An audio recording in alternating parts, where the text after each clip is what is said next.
রায়কে হচ্ছে দ্বিতীয় দিন দিচ্ছি এই যে পমফ্রেট ফ্রাই, তার সাথে দিচ্ছি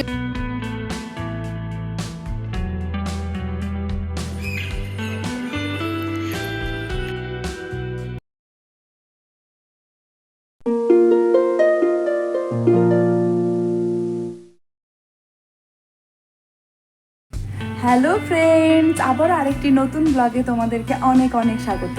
কেমন আছো তোমরা সবাই? আশা করছি তোমরা সবাই খুব ভালো আছো, আর আমিও খুব ভালো আছি। তো আজকের ব্লগটা অনেক সকাল সকালে স্টার্ট করেছি। ইন্ট্রোটা দিতে আমার অনেকটা দেরি হয়ে গেছে, মানে সকালবেলা ঘুম থেকে উঠে যেসব কাজকর্ম থাকে সেগুলো সব কিছুই হয়ে গেছে, আর রান্নাবান্নাও হয়ে গেছে, রায়কে খাই এখন আমার ঘুম পাড়ানোও হয়ে গেছে। আর আজকের ওয়েদারটা দেখেছো, কখনো মেঘলা আবার কখনো তোমার রোদ্দুর উঠছে। তো সকাল থেকে বৃষ্টিও হয়ে গেছে আমাদের এখানে খানিকটা। তোমরা কে কোথা থেকে আমার ব্লগটি দেখছো অবশ্যই আমাকে কমেন্ট সেকশনে এসে জানিও। আর যদি আমার ভিডিওটি ভালো লেগে থাকে অবশ্যই একটা লাইক করে দিও, আর চ্যানেলটি সাবস্ক্রাইব করে দিও, কারণ তোমাদের একটা লাইক আমাকে পরবর্তী ভিডিও বানাতে অনেক অনেক অনেক মোটিভেট করবে। তো চলো আজকের ব্লগটা কন্টিনিউ করা যাক। আশা করছি আজকের ব্লগটিও তোমাদের অন্য দিনের মতো ভালো লাগবে। এখন বাজে সকাল 5:30 মতো, আর এইদিকে দেখো এখন মেয়ের স্কুলের টিফিন বানিয়ে নিচ্ছি। আজকে টিফিনে দিয়েছিলাম লুচি আলু ভাজা, আর তার সাথে বানিয়ে দিয়েছিলাম ওর জন্য ডালিয়া খেয়ে যাওয়ার জন্য।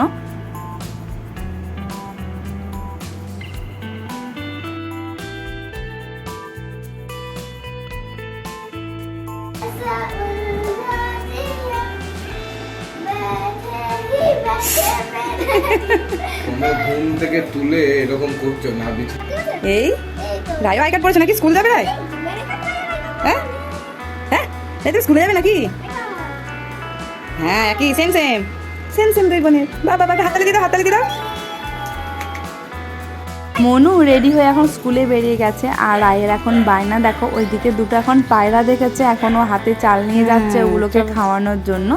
আর পায়রাগুলোকে তখন থেকে আয় আয় করে ডেকে যাচ্ছে ওখানে। সকালবেলায় একবার বাইরে বেরোনোর সুযোগ পেলে ওকে ভেতরে ঢোকাতে প্রচণ্ড কষ্ট হয়, কারণ ও একবার যদি বাইরে বেরিয়ে যায় ও কিন্তু একদমই ভেতরে ঢুকতে চায় না।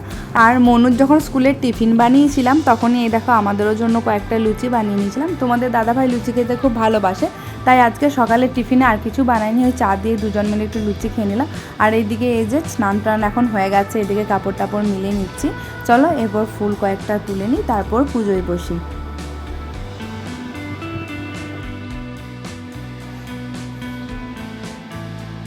তো দেখো এখন বাগান থেকে সমস্ত ফুল তোলা হয়ে গেছে, তাহলে চলো এরপর এখন আমি পুজোটা করে নিই।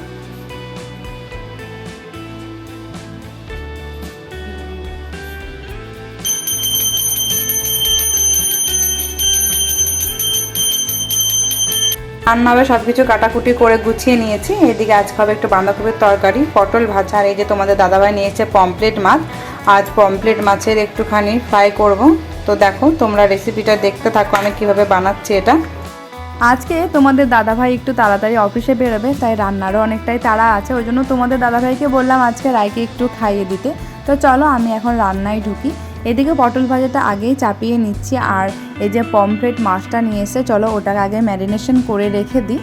পমফ্রেট মাছটাকে ম্যারিনেশন করার জন্য এখানে আমি প্রথমে হলুদ দিয়ে দিলাম, তারপর এর মধ্যে নুন দিয়ে দিলাম, আর হাফ পাতিলেবুর রস এখানে কেটে আমি মাছটার মধ্যে ভালো করে ম্যারিনেশন করে রেখে দিচ্ছি কিছুক্ষণ।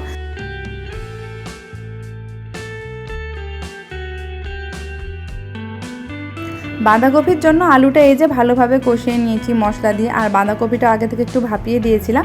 তো বাঁধাকপিটা এই দিকে কষাটা হতে থাক, চলো রায়কে একটু ঘুম পাড়িয়ে আসি। তোমাদের দাদাভাই অফিসের জন্য রেডি হবে, আর রায় এদিকে সমানে দুষ্টুমি করে যাচ্ছে, তাই ওকে আগে ঘুম পাড়িনি, তারপরে বাকি রান্নাটা সারবো।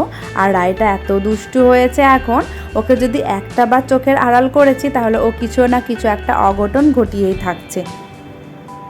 মাছ ভাজার আগে সবসময় যদি কড়াইয়ে একটুখানি হলুদ দিয়ে নেওয়া হয় তাহলে মাছের যে তেলটা গায়ে এসে লাগে সেটা আর লাগবে না।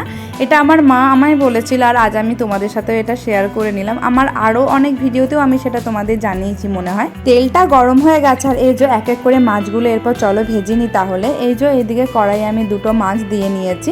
মাছগুলোকে একটু হালকা ব্রাউন করে ভেজে নিতে হবে, তাতে রান্নার স্বাদটা ভালো আছে। এক এক করে চলো তবে সমস্ত মাছগুলো ভেজে নিই। এদিকে আমার মাছগুলো সব ভাজা হয়ে গেছে, আর কড়াইয়ে প্রথমেই দিয়ে নিচ্ছি সামান্য একটুখানি জিরে।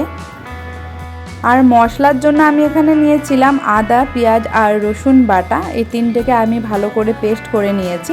তো এটাকে আগে খুব ভালোভাবে কষিয়ে নেব যতক্ষণ না পর্যন্ত মশলার গন্ধটা বেরিয়ে আসছে আর তার সাথে মশলাটার সাথে তেল ছেড়ে আসছে।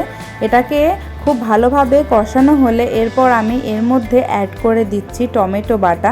অবশ্যই করে কিন্তু খেয়াল রাখতে হবে মাছ রান্নার সময় মশলা যত ভালো করে কষানো হবে মাছের স্বাদ কিন্তু ততটাই ভালো হবে। তারপরে এর মধ্যে আমি এক এক করে সমস্ত গুঁড়ো মশলাগুলো অ্যাড করে নিচ্ছি। প্রথমেই দিলাম জিরে গুঁড়ো, তারপর দিলাম ধনে গুঁড়ো, এই দুটোকে খুব ভালোভাবে মিশিয়ে নিলাম। তারপর দিয়েছি পরিমাণ মতো নুন ও পরিমাণ মতো হলুদ। সমস্ত মশলাগুলোকে খুব ভালোভাবে কষানো হয়ে গেছে। এরপর এর মধ্যে আমি দিয়ে দিচ্ছি 2টো কাঁচা লঙ্কা। তোমরা চাইলে এর পরিবর্তে আরও 2-1টা বেশিও দিতে পারো, যেহেতু আমার মেয়ে খাবে তাই এটাকে আমি কম ঝালই বানাবো একটু। এরপর এর মধ্যে জল অ্যাড করে দিলাম আর জলের ওপরে আমি দেব হচ্ছে একটুখানি কাশ্মীরি লঙ্কা গুঁড়ো, যাতে কালারটা একটু ভালো আসে সেই জন্য। কাশ্মীরি লঙ্কা গুঁড়োর পরিবর্তে তোমরা এখানে ঝাল লঙ্কা গুঁড়োটাও দিতে পারো বা এটাকে স্কিপ করেও যেতে পারো। গ্রেভিটা ফুটে ওঠার পর সমস্ত মাছগুলো আমি এর মধ্যে দিয়ে দিয়েছিলাম আর নামানোর আগে দিয়েছিলাম সামান্য একটু গরম মশলা। আর এই যে এখানে গরম মশলা দিয়ে আমি ঢাকা দিয়ে দিচ্ছি, এটা 5 মিনিটের মতন দমে রাখবো। আর দেখো আমার পমফ্রেট ফ্রাই কিন্তু রেডি হয়ে গেছে। আর আমি এটা যেহেতু ভাত দিয়ে খাবো তাই সামান্য একটু গ্রেভি রেখেছি, এতে খেতেও ভালো লাগবে। আর শুকনো শুকনো খুব জিনিসটা খেতে আমার একটা ভালো লাগে না।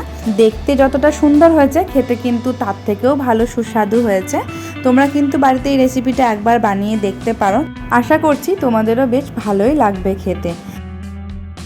রায়কে হচ্ছে দ্বিতীয় দিন দিচ্ছি এই যে পমফ্রেট ফ্রাই, তার সাথে দিচ্ছি ওটসের খিচুড়ি। তো চলো রায়কে খাইয়ে নিই। আর রায় কিন্তু এই মাছটা খেতে বেশ ভালোই পছন্দ করছে। রায়কে কালকে আমি খাইছি, ওই দেখো রায় এখন খাওয়ার জন্য বসে গেছে। শোনা কোনটা খাবে? কোনটা খাবে? এটা? হ্যাঁ দি দি দি বাবা দি। দাঁড়াও দাঁড়াও, উফ গরম আছে, হালকা গরম আছে, দাঁড়াও। এই তো এই তো, হ্যাঁ করো। এই ভালো, হ্যাঁ দি। রায় এখন যা খাবার খাচ্ছে সবেতে এখনও না বলতে শিখেছে। তো চলো এখন আমি ওকে খাইয়ে নিই। তোমাদের সাথে আবার দেখা হবে আমার পরবর্তী ব্লগে। সবাই ভালো থেকো, সুস্থ থেকো, সাবধানে থেকো। ধন্যবাদ।